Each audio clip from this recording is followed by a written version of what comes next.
Good evening, cult members, and welcome to the PopCultureCult. I'm Sean. I'm Janice. This is going to be really weird because I'm super spacey tonight, and our notes are pretty much just the articles from the internet. So we've had a small Microsoft Office malfunction. in the ongoing struggle of Sean versus technology, technology is taking an overwhelming lead that Sean will never catch up on. It's not like I'm computer idiot. Like I am. It just hates him. Computers just straight out hate me. Yep. I spent an hour on Friday fixing the sound for our microphones. Yeah. To do the Ad Astra trailer movie review. Yeah. Which, by the way, I'll tag that on. We did Ad Astra. We saw it last week. By the way, it's freaking amazing. But yeah, I just like I am. What's his name from Jurassic Park? The doctor. Oh, Jeff Goldblum? No, yeah, yeah, the other guy. I yeah. don't remember what his name is. You are computer kryptonite. I am, yeah, I touch a computer, it goes fuzzy. This is why I'm not in the IT field. Right. Because I'd be blowing up servers with handguns. So let's get into we actually, I want to talk about Ad Astra. We did a review. It was probably 10 minutes longer than we wanted to go because I think we both would like to spend more time doing a deep dive on it. And I think maybe we will at some point in time. Okay. You always say that. We never do. I was thinking about it again on the drive home this weekend. I was like, yeah, I still really like that. We actually went down to Sierra Vista and did an adult slumber party and spent some time with some friends we haven't seen in a while. And we talked about the movie then with them too, and that wasn't even enough for us to kind of... Right, well, they hadn't seen it yet. They were getting ready to go see it, so we didn't want to spoil anything, but... Yeah, so for those on the YouTube channel, we will be adding that to the end of the episode tonight. So let's get into it. Really weird time right now. We will talk about the Emmys for a hot minute. And maybe some of the backlash from the Emmys, but really the only really stories is about Disney Plus, and then a couple things dropped today that made me go, I think I like that. And the first one was Supernatural star Jared Padalecki. I always get his last name wrong. I'm sorry, guys. I don't. Yeah. Padalecki? I think the second A you don't say. Oh. Padalecki. Okay. Is going to be the star of a new show called Walker, which is a reboot of Walker, Texas Ranger. Right.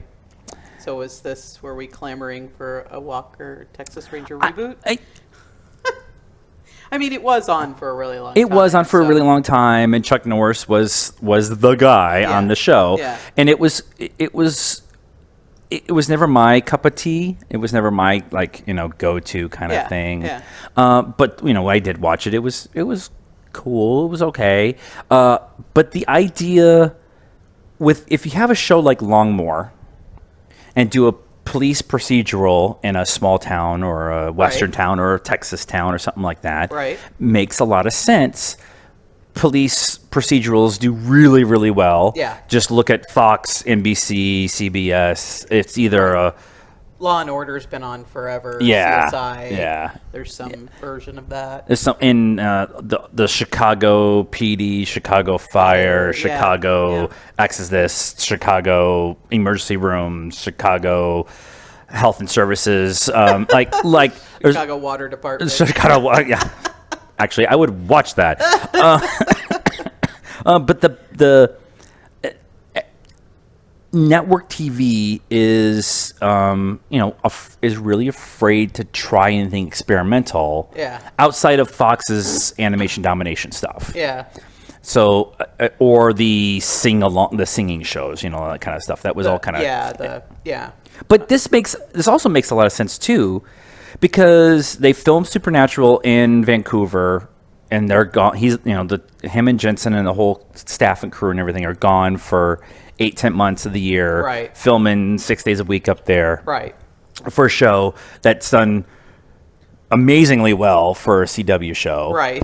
But he lives on a ranch in Texas. Oh, well, then I guess it makes sense. And he's got horses and Yeah. all that kind of stuff. So You it just makes... come to his ranch and film. I wouldn't be surprised if his ranch and his wife, who he met on Supernatural, is an actress. I mean, that way she could be on the show too. Yeah. And they're near the kids. Yeah. I mean, like when I first saw this headline, I'm like, they're going to redo Walker, Texas Ranger. Yeah. Really, but if you start kind of doing the math and kind of looking at it a little bit, it makes a lot of sense. And Sure. I mean, I don't know if it's going to be something we're going to be interested in, No, but probably not. But, it would be awesome if network TV kind of, like you said, branched out a little bit. But I don't know. Maybe it's working for them. I haven't done a deep dive into whether network TV is still, doing well, chugging along. Like you said, the singing shows, dancing shows, all that stuff does really well. But, a lot of people have moved to Netflix and Amazon. A lot of because they want the edgier stuff. a lot of the experimental stuff that's on cable goes to FX or AMC Yeah. or HBO or like stuff like that. And so I'm interested to see what happens with the buyout of Sony and FX and all that stuff. Not so Sony, but was this NBC, CBS? so right now it does not have a home, but the parent production company is owned by CBS. So it could be a CBS All Access show too, which would actually be a really good idea for them because you would get the Supernatural fans who want to see Jared in a different role. Yeah, and they would want to jump in on it and that kind of thing. Yeah, so I was just wondering because I don't know if you had this out there too, but NBC is releasing a streaming service called the Peacock. Yes, And, yes. There's not really a ton of stuff for it yet. No, Not all a I ton- know is that they had a streaming or are going to do a streaming service, and it's called the Peacock. The That's all Peacock, I and you know. got Apple Plus TV, Yeah. and you've got CBS All Access. We got Disney Plus, which we're going to talk about here in a minute. So And- ABC doesn't do a streaming service, right? Because they're owned by Disney. They would be yeah, in direct competition that's with themselves. Yeah, they would. ABC will just put all their stuff on Hulu. Yeah. That's Which is owned by Disney. Which is, I think, Yeah. where they're going to go and stuff. That makes Does sense. Blink 182 have a new song? I don't know, but they're doing the halftime. They're doing the show for halftime Monday show. Night Sorry, and Football. Monday Night Football's on. The other Oh thing, yeah, they do. Yes, they do. They do. I heard I'll have to listen. Travis is amazing, the drummer. Okay, so the next story I want to talk about is again, I'm going to say it's credible rumors. She's making the face because she's reading the title. Yeah. Sorry. It's a credible rumor. It's from Jeff Snyder at Collider, who I have a huge amount of faith in. It was first kind of talked about with Deadline, and then like 20 minutes later, Jeff posted like even more details. So I think there was a race. He usually doesn't talk about stuff unless he's had it substantiated. He has talked about multiple times that he wants at least 2 credible sources, if not 3, and that kind of stuff. Okay. But right now, the discussion is Jonah Hill. Yes, Jonah Hill is in talks to play the Riddler in the Matt Reeves' The Batman. Now, everybody's been saying since they decided to do the Batman series that Jonah Hill would be a really good Penguin, which I think is just strangely just like fan casting because he's Fat. well, he's been fat and then skinny with a bobblehead and then fat again, and then he's actually like lost the weight correctly this time, and so he doesn't look so misshapen or whatever. But I like Cobblepot from Gotham better. Yeah, Don't typecast somebody in Danny DeVito just because for. I love Danny DeVito in that role, but it was yeah, that's like typecasting. It was, but the idea of having Jonah Hill play the Riddler, I think, is a really it's an inspired choice. It's interesting. It's we haven't had a really good Riddler since Sid. Jim Carrey was really good. He was a really good Enigma. He was Jim Carrey playing. Yeah. I mean, the guy on Gotham was pretty good as Enigma. He wasn't quite the Riddler yet, but he was right. Enigma. He was. Yeah. I mean, he was good, but yeah, he was not a straight out Riddler. I mean, I don't know. It's picking Robert Pattinson to be your Batman. Yeah. Shows that you're willing to take some flack for hiring the sparkly vampire to be your main guy and what is going to be a multi-film story arc. Right. But if you're going to bring people in like Jonah Hill to play what would be an untraditional version of that character, he would do a better Enigma, right? Not the. I mean, when I think of Riddler, I think of Jim Carrey running around in a green freaking jacket with question marks all over it and playing the mask. He's playing the character from the mask, right? Yeah. So, but they're supposed to be doing a much more of a 20s, 30s noir psychological version. Yeah. If the rumors that I have heard are true, they're doing Long Halloween, which is all just pretty much straight out mental case.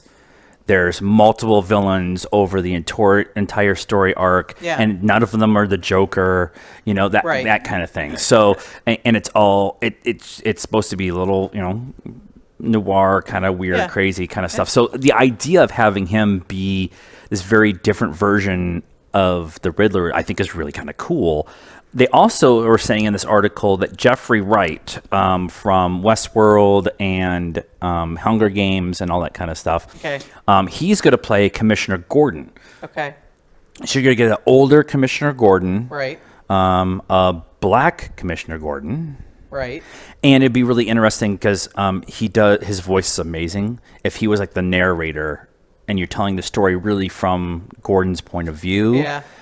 And so like that, I like you don't hire Jeffrey Wright to be Commissioner Gordon unless you're going to have him do that kind of, at least from my point of view. Yeah. I'm not writing the movie, so I don't think I could even try to even deal with writing a movie like this. But I just think that the information that's starting to slowly come out about the Batman, because we talked about it for so long about the DCEU and Affleck leaving and not being able to figure out the script and like all this stuff that happened with him and the dumpster fire that's been the DCEU. Yeah, it just like all of that, like we all asked for it, and that was take a pause, think about what you're doing, let James Wan be James Wan, let Wonder Woman Patty Jenkins be Patty Jenkins. Then you hire Matt Reeves, who, I mean, come on, it's Matt Reeves. He doesn't do serious stuff, and so it's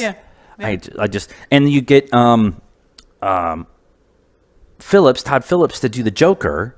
Todd Phillips, who did the Hangover movies, is doing a Scorsese level Joker movie that's getting like so I love what they're doing. They did actually what we were asking. Speaking of which, we need to get our tickets to the Joker. We do need to get our tickets. Tickets for the Joker. Tickets for Joker are on sale. It's not called The Joker, and I've done that a couple times. It's called Joker. It's not anything else. So we'll be doing that after. Don't take our tickets. More and more information we'll find out for sure. Yesterday, Disney came out and announced that you can start ordering for Disney Plus. Yep. It is $6.99 a month or $69.99 for 12 months. You get if you order now, you get the first 7 days free. So I'm not really sure how that's all going to work out. You get a 7-day preview for free. So I don't know if that means, because the launch is the 12th. So I'm wondering if you get in early, you get on the 7th or whatever, or the 5th or whatever, or something like that. The first week free, and then your payments start after that, or whatever. Maybe, I don't know. It seems I don't think they would do an early thing just because, Netflix is kind of, the public has kind of learned from Netflix, like everybody will binge stuff immediately Yes. and then get on Facebook or Instagram or Twitter or whatever and start talking about it and ruining it for everybody else. I know their first big show is The Mandalorian. Right. I mean, they're And doing that's Lady gonna and the be the Tramp one. and stuff like that, Yeah. and stuff that when they launched the service. Yeah. Not including like The Simpsons and all the movies and Right. stuff like that. But Right. but The Mandalorian specifically, they have said is going to be a week to week thing. Oh, okay. It's not going to be bingeable. All right. Well, then I guess it doesn't matter. And so that I think what Disney is doing, this is going to sound really weird, is perfect. What Disney's been doing, they announced this thing a year and a half ago, and they in the last 8 months, outside of The Mandalorian, like The Mandalorian was one of the first ones because they knew they wanted to start dropping them as soon as the service started. Right. But in the last 8 months, they've been doing this slow rollout of stuff they're going to have on this service. Right. Hey, we're going to have The Mandalorian, the first live-action Star Wars series. You should come out and get this service.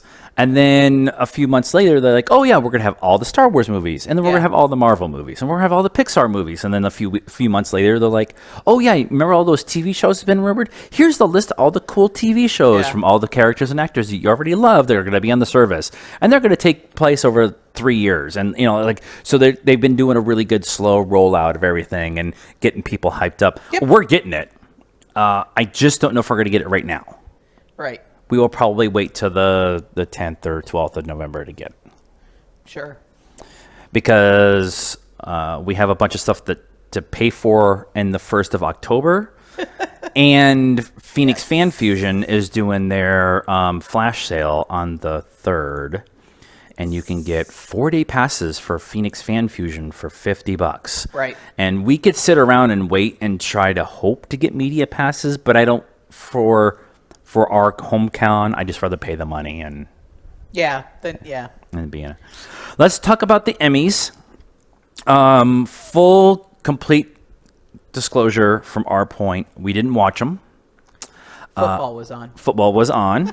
But more importantly, I forgot the Emmys were last night until about halfway through the ceremony, and people were posting on Twitter. And I'm like, oh, yeah, the Emmys are tonight.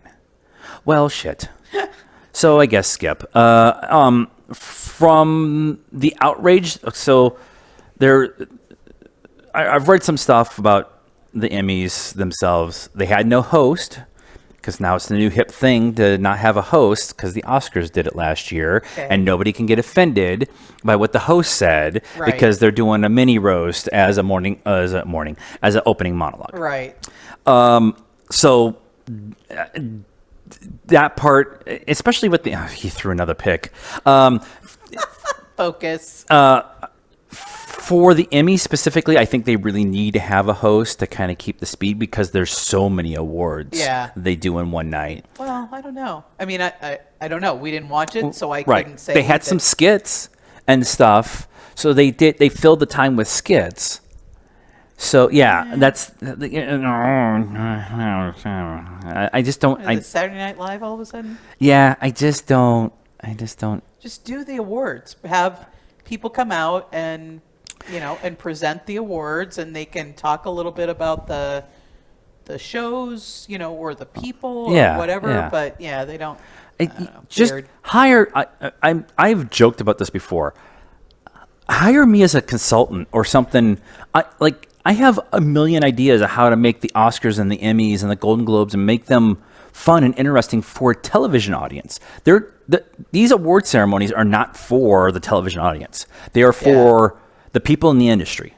And the Saturn Awards are the same way. And like the Saturn Awards is always cool because everybody wants to be there. That's like the Emmys and sometimes the Golden Globes, but specifically the Oscars. There's a lot of pretentious people being there because I'm an important person, whatever. It's being seen there, whatever. Yeah. And I think there's some stuff in there. So just hi. You can reach us at PopCultureCultTalk at gmail.com, and you can contact me, and You will be your consultant. I'll be your consultant, and I'm for a nominal fairly cheap. All right, let's get into some of the bigger ones that happened. We've got supporting actress and actor in a comedy was Tony Shalhoub from Marvelous Miss Maisel. Shalhoub. And then we got supporting actress was Alex Bernstein from Marvelous Miss Maisel. Yep. Now, we haven't watched season 2 yet. Season 3 yet? Maybe it's season 3 Yeah, yet. I think it's season 3. I don't care. The two of them are amazing. Amazing. There's a really cool Inside the Actors or Hollywood Reporter roundtable that Alex Bernstein is at. And she's just like the whole time. She's like, I got tired of being cast as the mom or the neighbor or whatever. And so when this role came along, I'm like, fuck yeah, I'm going to nail this thing.